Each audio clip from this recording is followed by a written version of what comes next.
வணக்கம் நண்பர்களே. எடப்பாடி பழனிசாமியின் கை ஓங்கிவிட்டது. ஓங்கிவிட்டதுன்னா அப்படி இல்லை, கொஞ்சம் ஓங்கிவிட்டது அல்லது சமநிலையில் நீடிக்கிறது. செங்கோட்டையன் கர்ஜி போயிட்டாரு பாத்தீங்கல்ல. அவரு டிடிவியை பார்த்தாரு, ஓபிஎஸ் பார்த்தாரு அப்படின்னு தொடர்ந்து செய்தி வந்த போது யாருமே பார்க்கலைங்க. பார்த்தா உங்களுக்கு சொல்றேங்க, ஏங்க என்னை பத்தி வதந்தி கலப்புறீங்க, நான் கண்டிப்பாக சொல்லல, அன்பாக சொல்லிக்கிறேன், இப்படி எல்லாம் சொல்றாரு. கொஞ்சம் ஜகா வாங்குறாரு. என்ன பண்றது? செப்டம்பர் 5ஆம் தேதி செய்தியாளர்களை சந்தித்து 10 நாட்கள் கெடு விதித்து எல்லோரும் திரும்பி சென்றவர்களை, விலகி சென்றவர்களை ஒற்றுமைப்படுத்த வேண்டும், கட்சியை பலப்படுத்தணும் அப்படி எல்லாம் சொன்னவரு அதுக்கப்புறம் ஒண்ணு பெருசா எஃபெக்டே காணுமே அப்படின்னு தான் நல்லாவே தெரியுது. இதுக்கெல்லாம் என்ன பின்னணியா இருக்கும்? அப்போ எடப்பாடி பழனிசாமிக்கு ரொம்ப ஓங்கி இருக்கு, ரொம்ப உறுதியாயிட்டாரு, படசபடி இப்ப ரொம்ப பெரிய லெவலுக்கு போயிட்டாரு. அப்படியா? இல்ல, கட்சியில கொஞ்சம் அமைதி வந்திருக்கு. என்ன அமைதி வந்திருக்கு? ஐயா செங்கோட்டையன் இந்த மாதிரி பேசி என்ன பண்ண போறாரு? கட்சியை இன்னும் பலவீனப்படுத்த தான் போறாரு. அதனால கட்சி என்ன ஆகும்? எடப்பாடி பழனிசாமி தன்னுடைய நிலையை விட்டு அகழ்வதாக தெரியவில்லை. அவரு உறுதியா இருக்கிறாரு. இந்த போனவங்க எல்லாம் வேண்டாங்க, ஓபிஎஸ் வந்தாருன்னா குடைச்ச கொடுப்பாரு, டிடிவில சேர்த்துக்க முடியுமா, சசிகலா அங்கே இருக்கட்டும், இந்த மாதிரி ஒரு மனநிலையில் இருக்கிறாரு. எல்லாம் இங்கிருந்து கிளம்பி டெல்லிக்கு போக வேண்டியது. டெல்லி போய் ஐயா இந்த மாதிரி அதிமுக ரொம்ப பிரச்சனையா இருக்கு, ஏதாவது தீர்வு கொடுங்கிற மாதிரி சொல்ல வேண்டியது. எம்ஜிஆர் உருவாக்கி கட்சி, ஜெயலலிதா வளர்த்த கட்சி, எவ்வளவு பெரிய கட்சியுடைய பிரச்சனைகளை கொண்டு போய் டெல்லியில் தீர்க்க வேண்டிய நிலையில் இப்பொழுது இருப்பது ரொம்ப ரொம்ப அவலங்க. அதிமுக தொண்டர்கள் அதான் நினைக்கிறாங்க. சரி, ஆளுக்கு ஒரு பக்கம் பிச்சு எடுத்தா நிக்கிறாங்க, ஆனா கட்சியை ஒற்றுமைப்படுத்த வேண்டும் அல்லவா, பலப்படுத்த வேண்டும் அல்லவா? இது கட்சிக்காரங்களை விட வெளியில் இருக்கிறவங்க தான் ரொம்ப கவலையா இருக்கு. இதனால டெல்லி என்ன நினைக்குது அப்படின்னா, முக்கியமாக டெல்லி என்ன நினைக்குது அப்படின்னா, எடப்பாடி பழனிசாமிகிட்ட ஐயா போனவங்க திரும்ப சேர்த்திக்குங்க, ஓபிஎஸ் சேர்த்திக்குங்க, டிடிவியை சேர்த்திக்குங்க, சசிகலா சேர்த்திக்குங்க, இப்படிலாம் சொல்லலைங்க. அவங்களுடைய உட்கட்சி விவகாரத்துல பிஜேபி தலையிட போறது இல்லை. ஆனா அதே சமயம் அதிமுக பலவீனமாக ஆகிவிடக் கூடாது அப்படின்னு டெல்லி நினைக்குது. அந்த வகையில தான் சில நடவடிக்கை டெல்லி எடுத்த மாதிரி தெரியுது. அது என்ன மாதிரி? சரியா தெரியுமா இல்லையா? ஆமா எடுத்திருக்கு அப்படின்னு சொல்லக்கூடாதுங்க. என்ன விஷயம் அப்படின்னா, எடப்பாடி பழனிசாமி கிட்ட என்ன சொல்லப்பட்டிருக்கலாம், சொல்லப்பட்டிருக்கு, அதையும் சொல்ல முடியாது. என்ன விஷயம் அப்படின்னா, முக்கியமாக ஐயா அந்த பிரிஞ்சவங்களை பத்தி எல்லாம் பயங்கரமா பேசுறது விடுங்க. நீங்க மட்டும் கட்சி கிடையாது. ஏன்னா கட்சியில நிறைய பேர் இருக்காங்க. கட்சி பலப்படணும். கட்சி பலவீனமா தான் இருக்கு. இன்னும் பலப்பட வேண்டிய அவசியம் இருக்கு. அடுத்த தேர்தலில் அதிமுக பாஜக கூட்டணி தொடரணும். தொடர்றது மட்டும் இல்ல, கணிசமான தொகுதிகளை ஜெயிக்கணும். சும்மா கூட்டணி வச்சுக்கிட்டோம் அப்படிங்கிறது இல்ல. இந்த ஊரா பிரச்சாரம் போறது மட்டும் பெரிய அளவுக்கான தாக்கத்தை கொடுத்துறாது. இந்த பிரிஞ்சு போனவர்களை ஒண்ணு சேர்க்க இல்லைன்னா இன்னும் பிரிக்க வேண்டாம் அப்படிங்கிற மாதிரி இன்ஸ்ட்ரக்ஷன் கொடுத்திருக்கப்பட்டிருக்கு. அதே மாதிரி செங்கோட்டையனுக்கு கட்சியை பிரிங்க, நீங்க தான் முதலமைச்சர் வேட்பாளர், இப்படியா டெல்லி சொல்லல, சொல்லவும் சொல்லாதுங்க. இப்போ எடப்பாடி பழனிசாமியை ஒரு முதலமைச்சர் வேட்பாளராக அதிமுக நினைக்காமல் யாரை நினைப்பது?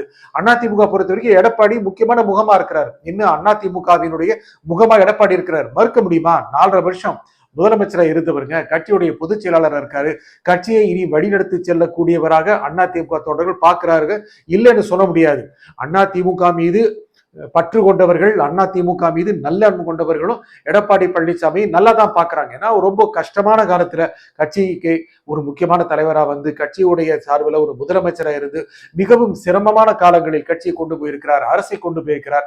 அவர் திறமைசாலி தான். ஆகையால் அதிமுக அவர் தொடர்ந்து தலைமை தாங்கலாம் அப்படின்னு கட்சிக்காரங்க நிறைய பேர் நினைக்கிறாங்க. ஆனா இந்த பிரிஞ்சு போனவங்களை சேர்த்துக்கிட்டா என்னங்க அப்படின்னு ஒரு பெரிய கூட்டம் நிச்சயமாக சொல்லிக்கிட்டு தான் இருக்கு.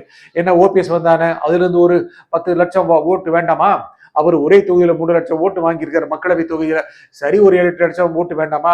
இல்ல டிடிவி நினைச்சாரு அப்படின்னு 15 லட்சம் ஓட்டு வாங்க முடியும், அது வேண்டாமா? இது எல்லாத்துக்கும் தயார் பண்ணுங்க அப்படின்னு நிறைய பேர் நினைக்கிறாங்க. பிஜேபி என்ன கணக்கு வச்சிருக்கு, என்ன கணக்க அதிமுகவுக்கு கடத்துது அப்படின்னா, முக்கியமாக அதிமுக இதே மாதிரி நிலையில நீடிக்கலாம்.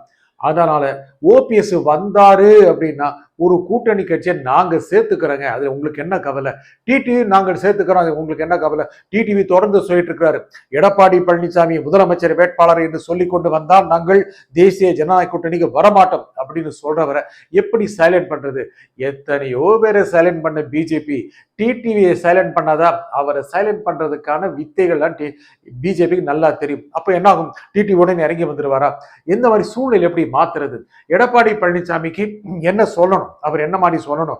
நான் தான் முதலமைச்சர் வேட்பாளர் அப்படின்னு சொல்றதுக்கு பதிலா, அதிமுக ஜனநாயகம் மிகுந்த கட்சி, கீழ்மட்டத்தில் இருப்பவர்கள் மேல்நிலைக்கு வர முடியும், சாதாரண தொண்டர் கூட இங்கு முதலமைச்சராக முடியும், தேர்தலுக்கு பிறகு தொண்டர்கள் யார் நினைக்கிறார்களோ அவர்கள் முதலமைச்சர் ஆவார்கள், நான் தான் என்று சொல்ல வேண்டிய அவசியம் இல்லை அப்படின்னு ஒரு வார்த்தை சொல்லிட்டாருன்னா தீந்து போச்சு.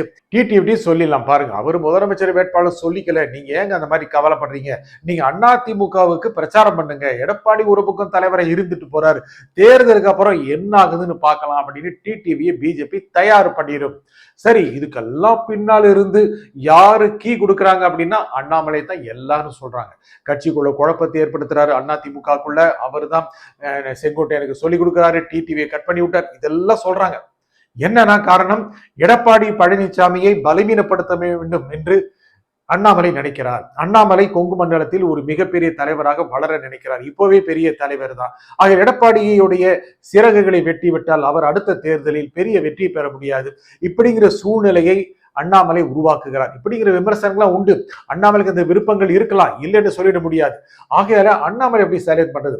அவரு ஏற்கனவே ஒரு தனி கட்சி ஆரம்பிப்பாருங்க, அந்த கட்சியோட பெயர் இதுங்க, தேர்தல் சமயத்தில் அறிவிப்பாருங்க பாருங்க, அதுல அண்ணாமலை டிடிவி ஓபிஎஸ் எல்லாம் சேர்ந்து ஒரு அணி அமைப்பாங்க. இப்படி எல்லாம் சொல்றது நிறைய போயிட்டு இருக்குங்க சோசியல் மீடியால. அண்ணாமலை தனி கட்சியை ஆரம்பிப்பதற்கான வாய்ப்புகள் குறைவுங்க, இல்லை என்று சொல்லலாம். ஏன்னா அதுக்கு ரொம்ப கஷ்டங்க, ஒரு கட்சி ஆரம்பிச்சு நடத்துறதுங்கிறது சாதாரண விஷயம் இல்ல, ரொம்ப ரொம்ப ரொம்ப டஃப்பான விஷயம். அதுக்கு அண்ணாமலை எதற்கு தயாராக வேண்டும்? பிஜேபி மாதிரி ஒரு பெரிய பிராண்ட் இருக்கிற கட்சி, மோடி மாதிரி அமித்ஷா மாதிரி மிகப்பெரிய தலைவர்கள் இருக்கிற கட்சியை விட்டுட்டா தனியா வருவாரு? No chance.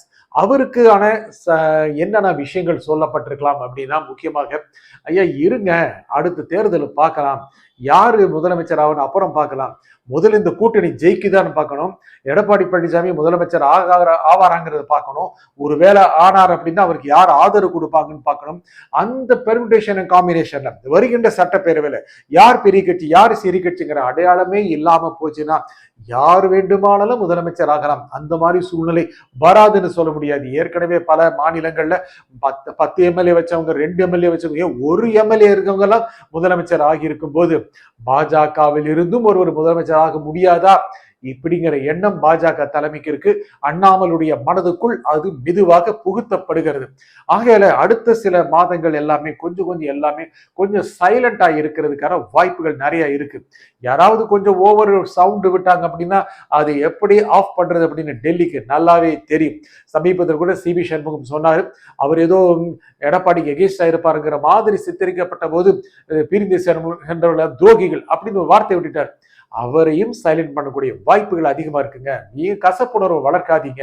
அப்படித்தானே எதுக்காக போய் நயினா நாகேந்திரன் சிபி சண்முகத்தை பார்த்தாரு? இது எல்லாமே ஒரு பெரிய கணக்குடைய சிறிய கணக்குகள். எல்லாரையும் சைலண்ட் பண்றது எப்படி, எல்லாரையும் ஒன்றிணைக்கிறது எப்படி அப்படிங்கிறது டெல்லி பாஜக நல்லாவே திட்டமிட்டு செயல்படுத்திக்கிட்டு வருது. இதுல முக்கியமாக விஜய் ஃபேக்டர் ரொம்ப முக்கியமானதுங்க. விஜய் ரொம்ப பலமா வளர்ந்துட்டு இருக்கிறார், ரொம்ப ஒரு பெரிய சக்தியா வளர்ந்துட்டு இருக்கிறார், மறுக்கவே முடியாது. திமுக பலமா இருக்கிற இடத்துல, அண்ணா திமுக பலமா இருக்கிற இடத்துல எல்லாம் போய் கடுமையான தாக்கத்தை ஏற்படுத்துறாரு, டென்ட் ஏற்படுத்துறாரு. அங்கு அவருடைய கோட்டைகளில் ஓட்டைகளை உருவாக்கி கொண்டிருக்கிறார். சரி, விஜய் ஓட்டை பிரித்தால் அது திமுகவுக்கு மிகப்பெரிய லாபத்தை கொடுக்கும். அண்ணா திமுக விஜய் சீமான் எல்லாம் தனியா நின்னாங்கன்னா, அண்ணா திமுக பாஜக விஜய் சீமான் தனியா நின்னாங்க அப்படின்னா அது திமுகவுக்கு மிகப்பெரிய லாபம் ஆயிரும், ஆட்சிக்கு எளிதா வந்துருவாங்க அப்படிங்கிற நிலைமை இருக்கிற அதே சமயத்தில் என்ன ஆகுன்னா, விஜய் பிரிக்கிற ஓட்டுகள் யாருக்கு லாபமாக அமையும்? ஒருவேளை விஜய் பிரிக்கிற ஓட்டுகள் அதிக அளவுக்கு திமுகவிலிருந்து வந்தது என்றால் அது திமுகவுக்கு இழப்பாக மாறக்கூடும். அது அதிமுக கூட்டணிக்கு சார்பாக மாறக்கூடும். இந்த சூழ்நிலை வரும் பொழுது அதிமுகவுக்கும் ஒரு வெற்றி வாய்ப்பு இருக்கிறது, அதிமுக பாஜகவுக்கும். அந்த மாதிரி சமயத்துல விஜயை பலப்படுத்தி விடக்கூடாது அப்படின்னு பாஜக நினைக்குது.